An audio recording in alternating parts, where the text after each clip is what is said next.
One day they are obsessed with you, showering you with love, telling you you are their soulmate, and the next day they vanish without a trace, smear your name, or turn your life into a living nightmare. Why? Because narcissists don't just leave. They discard you like you never matter. They discard you like you never existed. And they do it in the most brutal ways possible. They do it in the most damaging ways possible. In this video, I'm exposing the 4 toxic discard tactics narcissists use so you'll never fall for their trap again. So let's dive right into it. My name is Oyawale, and on this channel I discuss narcissistic abuse recovery tips. And if you're serious about healing from narcissistic abuse, you're gonna hit the subscribe button right away to become a member of this community, because our content and community is designed to help you recover from narcissistic abuse and become whole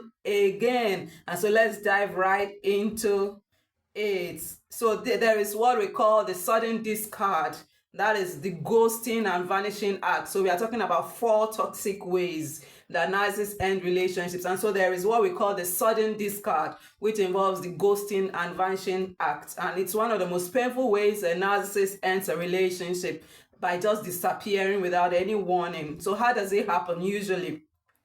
The narcissist suddenly stops responding to calls, texts, and messages, and they block or ignore their partner on social media. Also, they act like the relationship never existed, leaving their partner confused and emotionally shattered. Sometimes they even move on to a new partner instantly, making their ex feel replaceable. Why do they do it, you may ask? It's because they've secured a new source of narcissistic supply. And by narcissistic supply, we mean they have secured a new source of attention, they've secured a new source of admiration or validation, and they don't want to deal with confrontation or closure from their ex-partner. Also, they do it because they enjoy leaving their ex in a state of confusion and pain, which gives them a sense of power. So how does it affect the victim? The victim is left with unanswered questions, self-doubt, and emotional devastation. Also, the victim may struggle with closure because the narcissist never gives a clear explanation. It's just a campaign. It's just a way to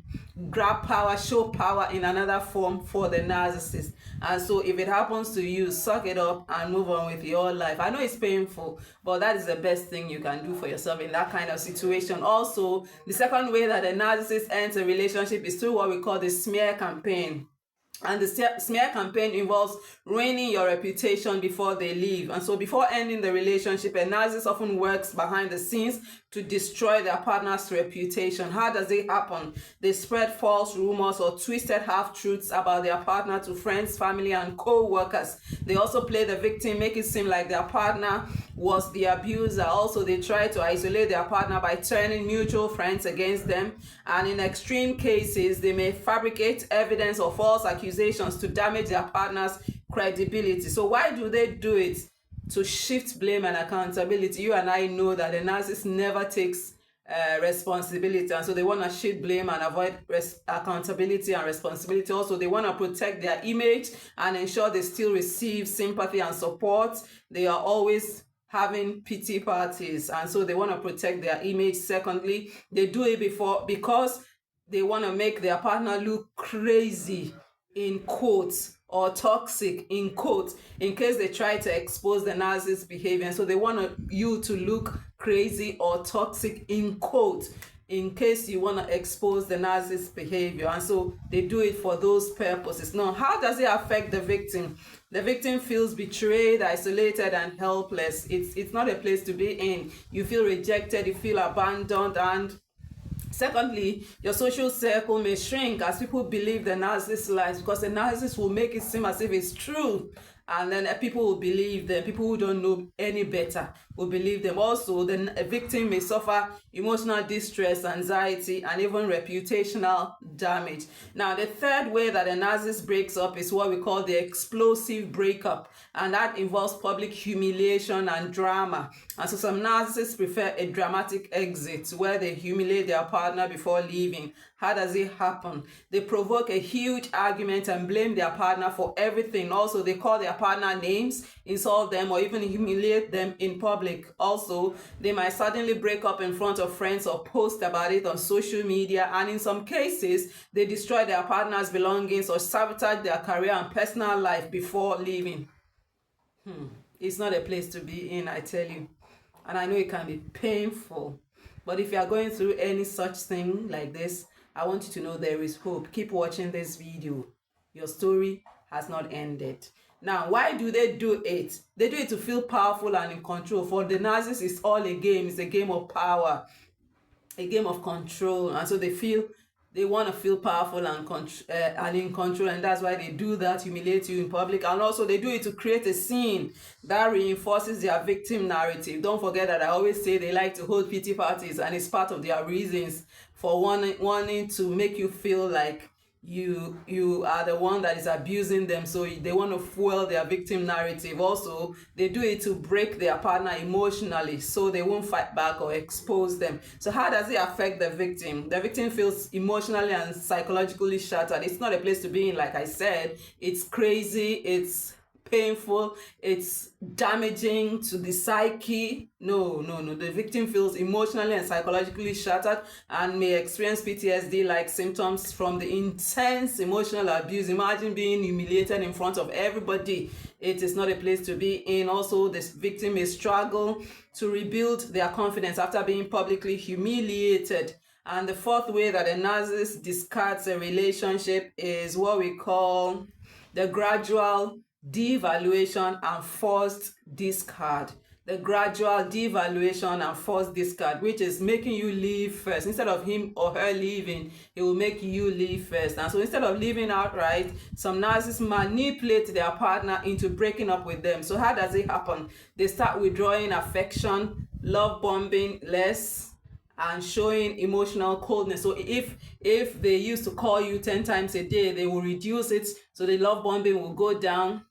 They also withdraw affection, and they show you emotional coldness. And so you begin to be confused because the intensity of the love before reduces, and so confusion sets in for you. So how does it happen? Aside from withdrawing affection, they also criticize their partner constantly and make them feel unworthy. They make you feel rejected. They make you feel abandoned, and it's all part of their game. Also, they engage in cheating, lying, or gaslighting to push their partner to their breaking point. And so they will lie, they will cheat, they will do all sorts just to push you to the last point where you're gonna say enough is enough. I'm not taking this again. I'm leaving. And also, how does it happen? They act indifferent, ignoring their partner's emotional needs and dismissing their concerns. And so you raise concerns about what is happening and they quickly dismiss it. They do not care. Eventually, the victim feels so miserable that they initiate the breakup, just as the narcissist planned it. And so why do narcissists do that? To avoid responsibility for the breakup. They don't want to be called the one who broke up. They don't want to be told that they are the reason the relationship didn't work. They want to put the blame on the victim. And so they do that to avoid responsibility, and they also do that to play the victim and guilt trip the partner. Also, they keep the door open for a future hoovering attempt. They do that to also keep the door open for a future hoovering attempt, coming back when they need supply again. I tell you, narcissists will go and come back to check whether there's still room for them to manipulate you. They always do that. And so when a narcissist does the first discard, they do it just to keep the door open for another hoovering attempt, whereby they come again to see if there's any chance or opportunity for them to manipulate you. So how does it affect the victim? How does it affect the victim? The victim feels like they were the problem because they were the one who gave up in quotes. They gave up, they could no longer endure, and so they feel like they were the problem. Also, they may suffer guilt,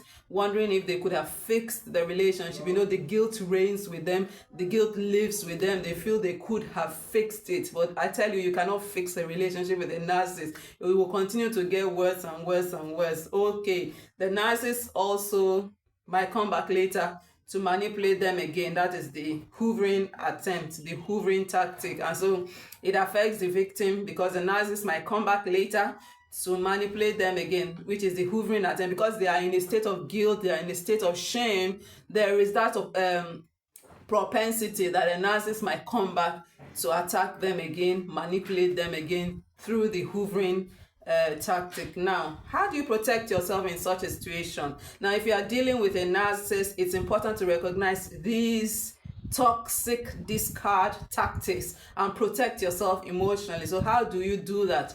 Don't seek closure from a narcissist. A narcissist cannot give you closure. They rarely do.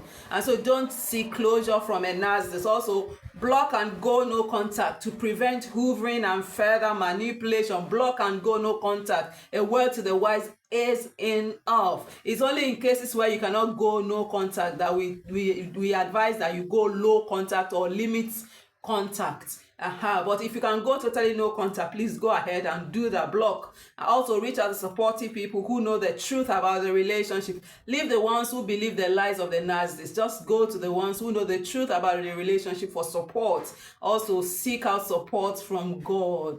That support from God overtakes any support you can get from any human being. I say this with all sense of responsibility because I have enjoyed the support of God in my own narcissistic abuse healing, in my own narcissistic abuse recovery. God has been immense in my journey, and I can only talk about what has worked for me. And so seek the support of God just as you seek the support of people who understand what it is you have been through. Also, document any abuse. If you suspect a smear campaign or false accusations, document it. Let it be in the document. Also, focus on self-healing through therapy, journaling, and self-care. Do a lot of therapy with the Holy Spirit too. Don't forget that. I always talk about therapy with the Holy Spirit because that is what worked for me. I'll sit down and say, Holy Spirit, help me through this. I don't understand this. What is happening? Give me a lowdown. Give me a breakdown. And the Holy Spirit will be explaining things to me. And so do therapy with the Holy Spirit too, and do a lot of journaling, writing down.